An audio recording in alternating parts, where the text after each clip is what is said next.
I had a patient and she was really morbidly obese, but she had a very round body habitus and she couldn't really wipe, she couldn't reach. So she ended up developing a perirectal abscess and it had to be drained, and it required 2 surgical assistants to separate her cheeks, and the surgeon was unkind to her about her hygiene. And this was a while ago, but before doctors routinely shamed their patients, and I was very annoyed at him for his lack of sensitivity because she can't reach. What does he think is going to happen? Anyway, a perirectal abscess is not a disastrous thing. It's not great, and they can potentially be relatively dangerous, but this is the worst possible outcome, I think. There's irritation and rashes and, odor. So pretty benign. If everybody doesn't wipe, it's pretty benign. You'll get a couple of perirectal abscesses and you'll need some surgery. But on the other hand, there's foodborne illness. Almost all foodborne illness actually comes from fecal-oral transmission because people wipe and then don't wash their hands properly and then prepare food, which is why we have all those signs up in all the bathrooms in all the restaurants,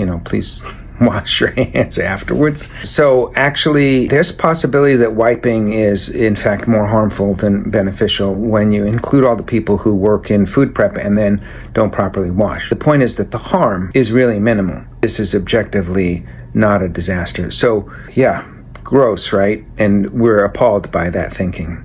Now, let's talk about not reading. There are a lot of people who don't read. They don't read anything.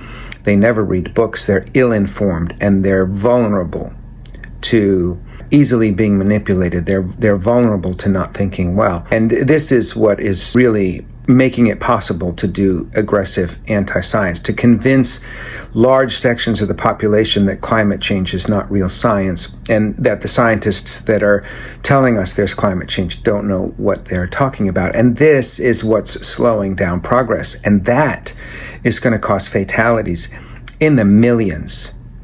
Millions of people are going to die because of lack of action on climate, because of not reading.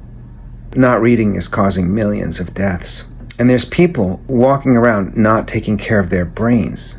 And we're not disgusted by that. We're not disgusted by the fact that somebody has this brain, this incredible thing, and they're not even taking care of it. They don't even read.